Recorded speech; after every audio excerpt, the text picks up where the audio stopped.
कुछ भी हो जाए, कुछ भी हो जाए, झगड़ा दो शेरों के बीच का है, बीच में कुत्तों का फायदा नहीं होना चाहिए।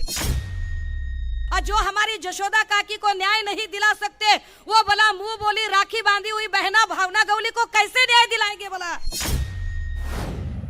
सन्माननीय विचार मंचाच्या समोरील आपण सर्व सन्माननीय परिवर्तनाच्या लढ्यात ज्या ज्या महामानवांनी महानायिकांनी योगदान दिलं, त्या सर्व महामानवांना महानायिकांना विनम्र अभिवादन करत, ज्यांच्यामुळे आम्ही अत्यंत मोकळेपणाने श्वास घेऊ शकतो आणि बिनधास्त राहू शकतो, जे आमच्यासाठी अगदी -डिग्री मध्ये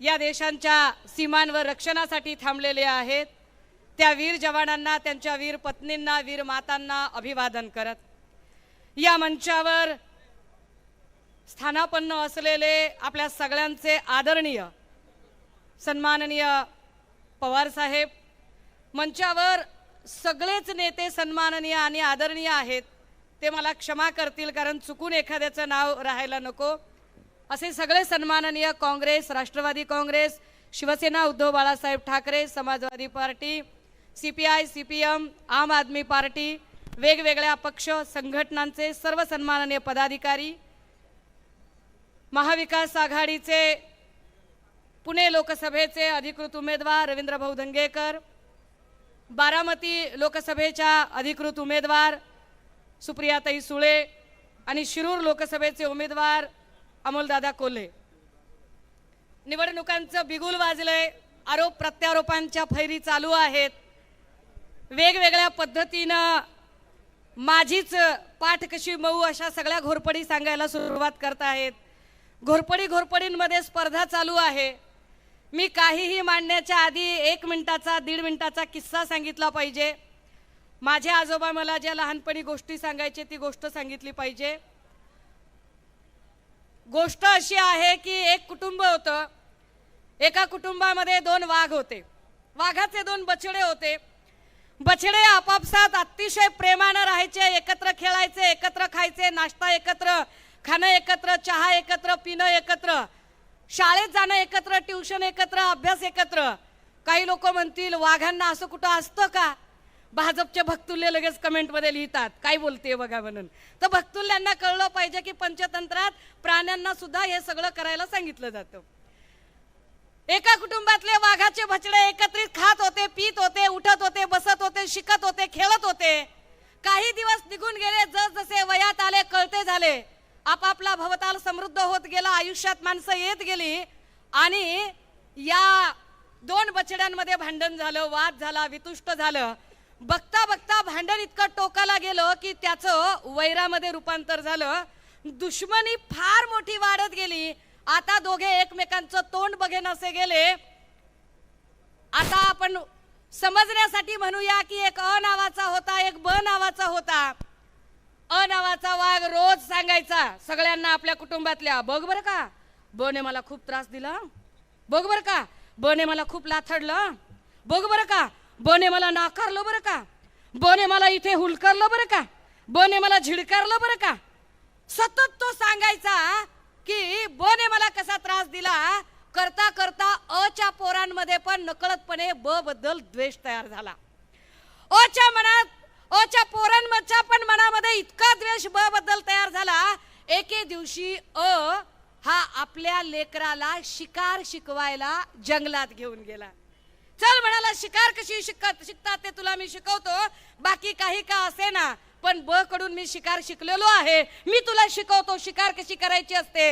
आपल्या लेकराला शिकार करायला घेऊन गेला। जसे ही दोघे बाप लेक चाललेले होते, तिकडून ब येत होता। ब थोडा थकला होता, ब थोडा वयोवृद्ध झाला होता, ब थोडा जरा आजाराने जर्जर झालेला होता।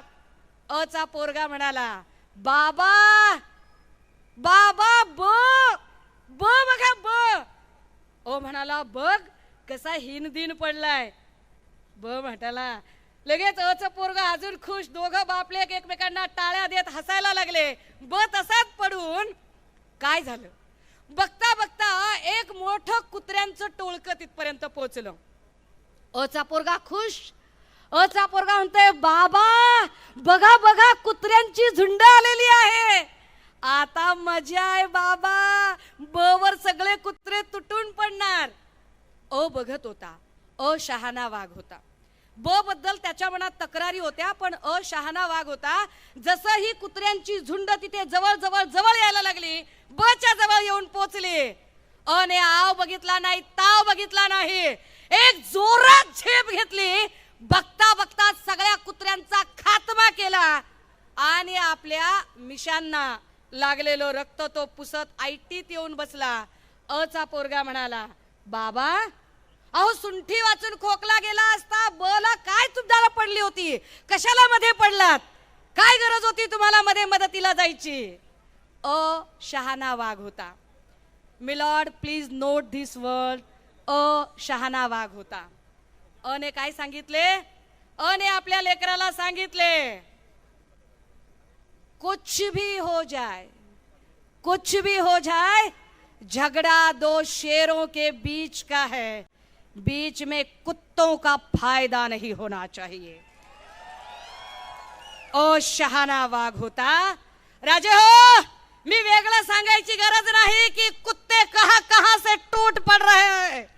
कुटुंबामध्ये भांडणं लावतात. कधी मुंबईत भांडणं असतात, कधी बारामतीत भांडणं किंवा अजून कुठे कुठे. मला त्यांच्यावर अजिबात जायचं नाही, कारण मला माहिती आहे की महाराष्ट्राची जनता इतकी शहाणी आहे कि बीच में कुत्तों का फायदा वो नहीं होने देंगी. बिलकुल त्यांना कळेल. राजे हो, या सगळ्या निवडणुकीच्या प्रचाराच्या रणधुमाळीमध्ये सगळ्यात जास्त टार्गेट कोण होत आहे तर महिला होत आहे. एकीकडे आम्हाला सांगितलं जाते, देशाचे पंतप्रधान सांगताहेत की ये मोदी का परिवार है. मला प्रश्न पड़तोय कि ये कैसा मोदी का परिवार है. क्या मोदी के परिवार में मणिपुर में जो विवस्त्र स्त्रियां की गई, क्या वो मोदी के परिवार में नहीं आती थी. हाथरस, कटुआ आणि उन्नाव मधल्या ज्या आमच्या बहीण लेकी होत्या, काय त्या मोदीजींच्या परिवारामध्ये येत नव्हत्या. ब्रिजभूषण सिंग वरती ज्यांनी लैंगिक शोषणाचे आरोप केले, देशाच्या ऑलिम्पिक आणि सुवर्ण पदक कमावणाऱ्या आमच्या महिला खेळाडू, काय त्या मोदीजींच्या परिवारामध्ये येत नव्हत्या. वर्ध्याच्या आम्ही प्रचारामध्ये गेलो. वर्ध्याच्या प्रचारात बुलढाणा वर्धा समृद्धी महामार्गावरती 25-26 लोक जे मृत्युमुखी पडले, त्यांचे नातेवाईक आले होते. जेव्हा हे लोक पक्ष फोडून सरकार बनवत होते, शपथविधी घेत होते, त्याच वेळेला 26 लोकांचा एकत्रित सामूहिक अंत्यविधी होत होता. या अंत्यविधीवरून सरकारला प्रचंड ट्रोल केलं गेलं आणि मग सांगितलं महाराष्ट्र सरकारने की मृतकांच्या प्रत्येकी नातेवाईकाला 25 लाख रुपये देऊ. मी आपल्याला सांगितलं पाहिजे, माध्यमांना सांगितलं पाहिजे, यातल्या एकाही नातेवाईकाला 25 लाख सोडा 25,000 सुद्धा दिले गेले नाही. काय ते मेलेले लोक मोदींच्या परिवारात येत नाहीत. खासदार रामदास तडसची सून न्याय मागते, तिला न्याय मिळत नाही, ती मोदींच्या परिवारात येत नाही. आणि इकडे कुठेतरी बोलत राहतं की मोदी का परिवार, मोदी का परिवार. आमच्या पण काही आहेत बिचाऱ्या माय माऊल्या, आमच्यातल्या काही वाशिम यवतमाळच्या माय माऊल्या आहेत. त्यांना सांगते मी, मोदीजींना परिवार कळत नाही, रिश्ते नाते कळत नाहीत. जो हमारी जशोदा काकी को न्याय नहीं दिला सकते, वो भला मुंह बोली राखी बांधी हुई बहना भावना गवली को कैसे न्याय दिलाएंगे भला.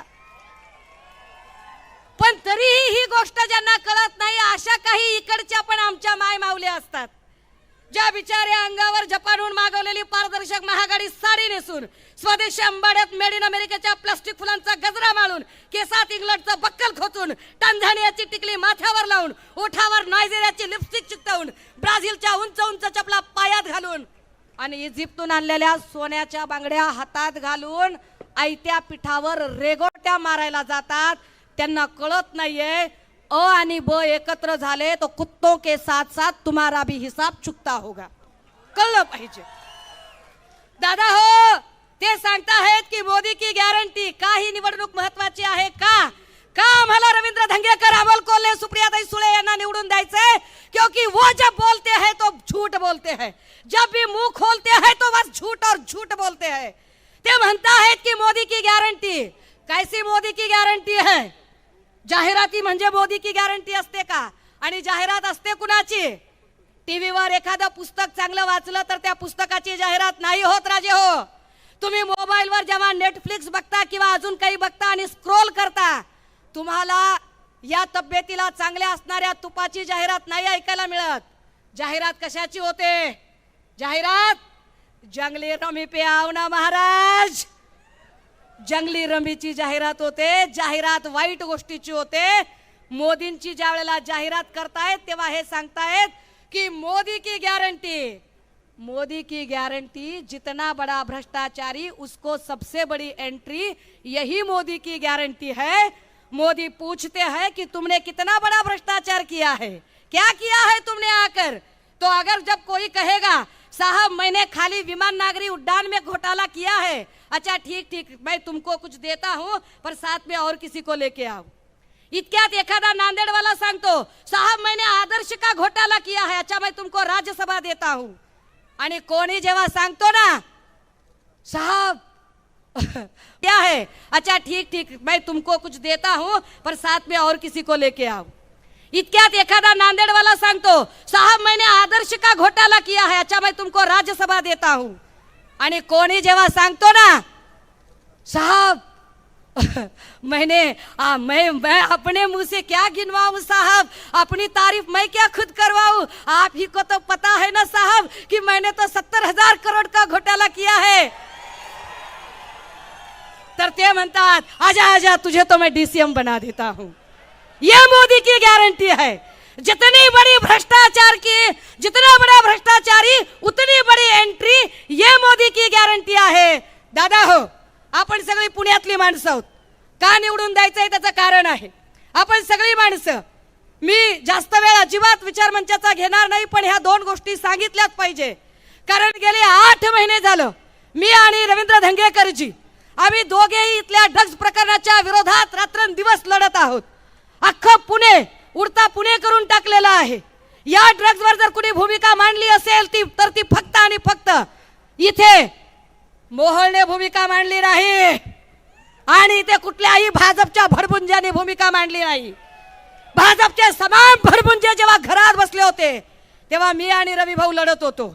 म्हणून जर इथल्या तरुणाईला व्यसनापासून दूर करण्यासाठी जर आम्हाला प्रयत्न करायचे असतील तर धंगेकरांची उमेदवारी आमच्यासाठी गरजेची आहे.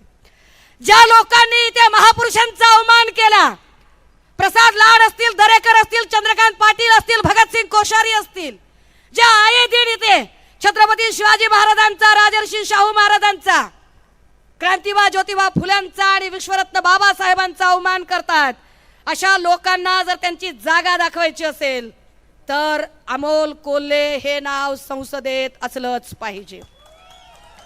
आणि होय, सुप्रियाताईंच्या बद्दल मला फार काही बोलायचं नाहीये.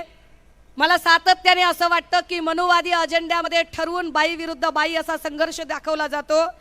त्यामुळे इथेही बाई विरुद्ध बाई असा संघर्ष, पण बाई विरुद्ध बाई न बघता आपण जरा त्याला आयडिओलॉजिकल बघूया का, थोडं वैचारिक बघूया का.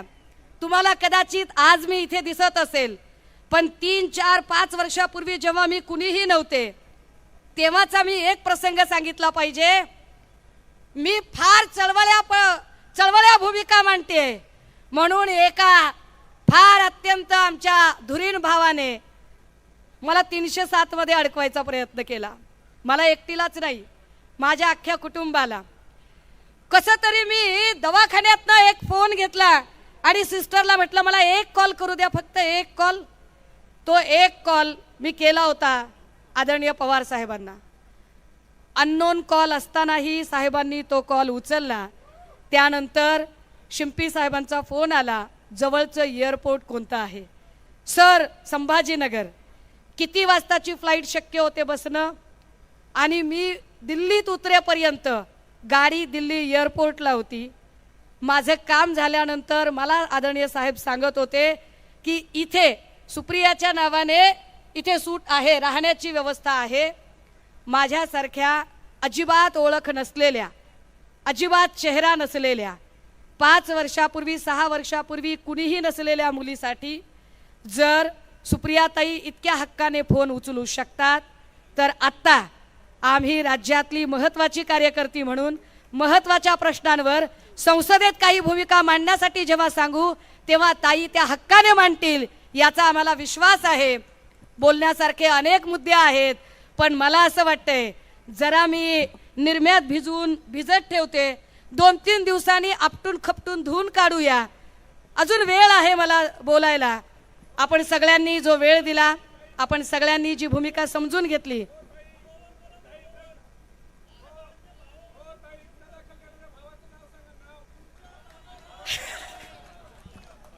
नाही गुन्हा दाखल करणारा जो भाऊ आहे त्याच भावाने पहाटेच्या शपथविधीतही महत्वाची भूमिका अदा केलेली होती.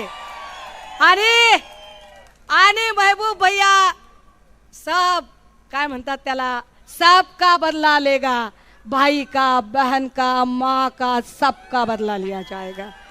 त्यामुळे त्या सगळ्या लोकांचा हिशोब चुकता केला जाईल. राजे हो, लाडक्या भावाबद्दल बोलावं असं अनेक जण सांगतायत, पण आता मला असं वाटतं की मी काही डाव राखून ठेवावेत. सगळेच डाव एकदाच अजिबात ओपन करू नयेत. मी जी भूमिका मांडली, ही भूमिका मांडताना कुणाच्याही भावना दुखावण्याचा मला अजिबात माझा हेतू नाही. जरी सुधीर मुनगंटीवारांनी महिलांबद्दल काहीही बोलले असले, दादा तिकडे द्रौपदी पर्यंत पोहोचले असले, या सगळ्या लोकांना बाई म्हणजे पॉलिटिकल टूल वाटते. आम्ही पॉलिटिकल टूल नाही आहोत तुमच्या प्रचाराचं, तुमच्या द्वेषाचं. हे कृपया समजून घ्या. आम्ही अजून वेगळ्या वेळेला आपल्याला समजावून सांगू, पण तुर्तास कुणाच्याही भावना दुखावण्याचा हेतू नव्हता. पण चुकून माकून जर कुणाला काही वाईट वाटलं असेल, भावना दुखावल्या घेतल्या असतील, तर अशा सगळ्या नेत्यांची, त्यांच्या कार्यकर्त्यांची खबऱ्यांची गरजच नाही. इथे एवढे सगळे चॅनलचे कॅमेरे आहेत, या सगळ्यांची यापैकी यक्काचीही माफी अजिबात मागणार नाही. थांबते, रजा घेते आणि हो राहून जाईल. विश्वजित भैया, अहो एवढा रागराग करत जाऊ नका हो आमच्यावर. शिवसेनेची माणसं खूप प्रेमळ आहेत. अहो खूप जीवाला जीव देणारी माणसं होत आम्ही. अहो तुम्ही नसताना भंडारा, गोंदिया, वर्धा, चंद्रपूर, रामटेक, नागपूर सगळीकडे आम्ही प्रचार करतोय. विश्वजित भैया चला जरा या वेळेला फक्त मोदीला हरवायचंय म्हणून एकत्र येऊया, ताकदीने उभे राहूया. आपकी बार भाजपा तडीपार, आपकी बार, आपकी बार, आपकी बार. देश विदेशातील प्रत्येक घडामोडींचे लाईव्ह अपडेट मिळवण्यासाठी आता साम टीव्हीच्या सर्व सोशल मीडिया प्लॅटफॉर्मला लाईक, फॉलो आणि सबस्क्राईब करा. तसंच सर्व नोटिफिकेशनसाठी बेल आयकॉन प्रेस करायला विसरू नका.